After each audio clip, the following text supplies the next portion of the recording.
Hi everyone, I'm Russ Hamilton. I'm a retired sergeant with California Department of Corrections and Rehabilitation. Hey there, Cheer Talk fans and keepers of chaos. Russ Hamilton here. So I thought I'd do a quick video on the proactive mindset. And, I think there's a real need for us to have a discussion about this particular subject in corrections because a lot of people never really understand exactly what that means. The difference between proactive and reactive is simply this. Proactive is preempt and prevent, and reactive is simply, observe and respond. And, if your mindset is going to be that reactive mindset, you're never going to get ahead of the game. You're never going to stop critical incidents before they have a chance to get started. And you're going to put yourself in a position where, more staff are going to get hurt, more inmates are going to get hurt, and you're just not going to be as overall effective at your job. You can have, officers and sergeants and lieutenants who are active and, overall good employees, good correctional employees. But in order to be great, you have to be working in that proactive arena. So let's talk about that for just a minute. All right. The difference between, proactive and reactive, preempting and preventing versus observe and react. There's three main things that we deal with where we really need to be proactive to really get out in front of these things.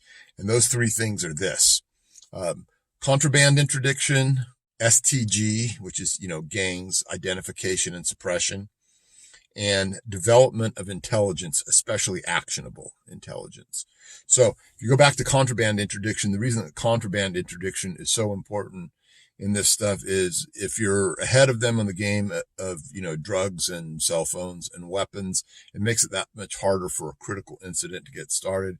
It makes it that much harder for them to be coordinated in their efforts. And it gives you a chance to be in front of those things and to be able to really build your sphere of influence and being able to impact events, being able to impact incidents as they unfold or hopefully before they unfold. So, the second part of that, when I talk about, STG identification, is knowing who these gang members are, being able to validate them and being able to, suppress and interfere with the things that they're trying to achieve before they ever even have a chance to achieve them. You start, pulling those weeds before they get very big and your garden stays nice, if you know what I mean.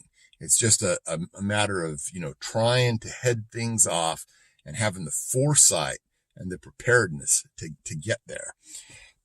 And then lastly, when I talk about developing intelligence, that's what's knowing what's going on, especially among the gangs.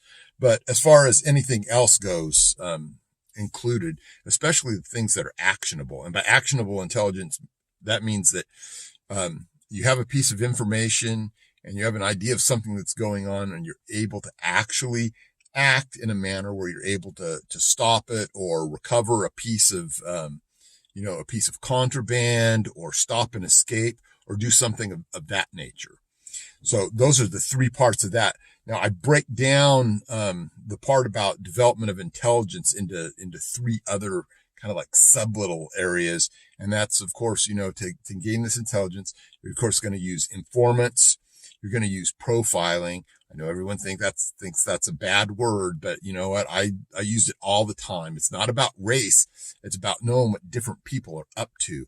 On any given day, before I would even start my day, I'd go and look over the past week or few days on whichever unit that I was on about guys that had been caught doing things. And I'd look back in the disciplinaries and see what was going on.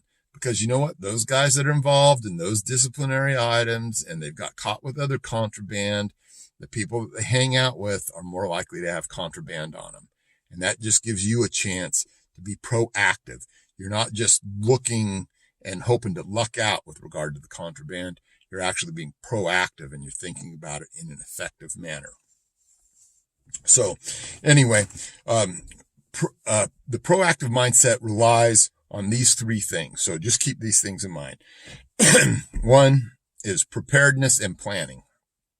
All right.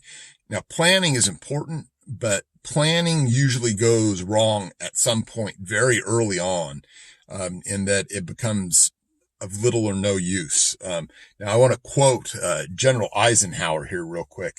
And he said, "In preparing for battle, I have found plans are useless, but planning is indispensable." So I've kind of taken that thing in the past, and I always just shortened that way down. And I just said, planning is futile and indispensable. And that just means that, as you're going along, as you're trying to be proactive, yeah, you have to have plans, and you hope that you can execute them, and you hope that they all work out, but they usually don't. What's much more important than planning is preparedness, because preparedness allows you the flexibility to, when your plans go bad, to be able to, come up with a plan B, C, D, E, and so forth. Okay. Number two, of having the proactive mindset, relies on understanding what your span of control and influence is. It's not really worth your effort to go out there and try and do things that you're not going to be successful at. Know what you can and can't do and what you're most likely to be able to accomplish. On any given day out there on the yards and stuff, you're going to have opportunities they're going to present themselves, and you should be able to capitalize on those. And you should, be concentrating and focusing on those things and trying to figure out where your problems are on that yard, what your problems are with your STGs, what your problems are with specific individuals, and where those potential security breaches lie, so that you can proactively influence those things. If you're thinking about, what's going on outside the institution or down the road, you're probably not going to be able to really, influence those things. I always knew that in the yard I was working on, that my span of influence, my span of control usually involved the inmates would be shaken up by my presence, because they probably knew I was going to find something that they wanted to keep from me. And often I could capitalize on those things and be able to take something away from them. I also knew that I was going to be able to plan and use teamwork with some of my fellow officers, sergeants and so forth, to be able to interdict and get ahead of these people in their contraband and what they were doing with their STGs. And so I was well aware of what my capabilities were and what my span of control and influence was. So then lastly, what dovetails in on that is teamwork. Man, you got resources.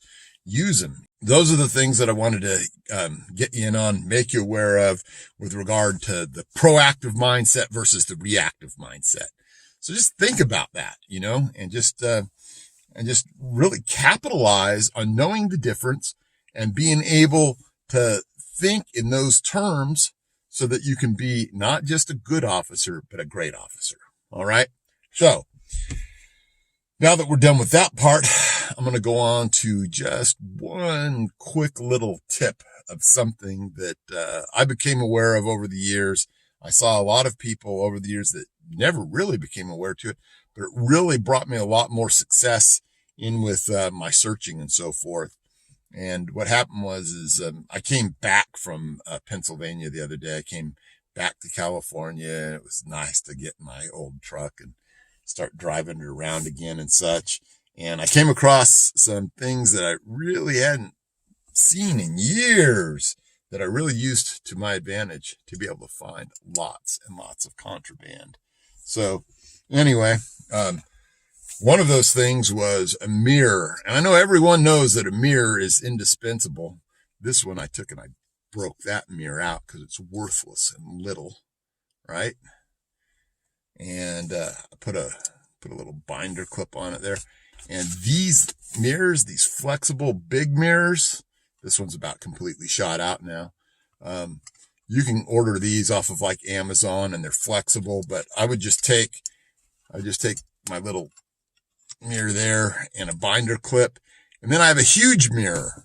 So, well, what does that matter? Well, let me tell you something. If you're searching a lot in big areas and you need context for where your eyes are looking, and in order to recognize what contraband is or isn't, or to make you aware that maybe there's some seam or little crease or something that you should be looking at, a big mirror is a huge, huge advantage over the little mirrors that I see people all the time. They get a little compact and, it's about that big around and they're trying to look around and, tilt it different ways.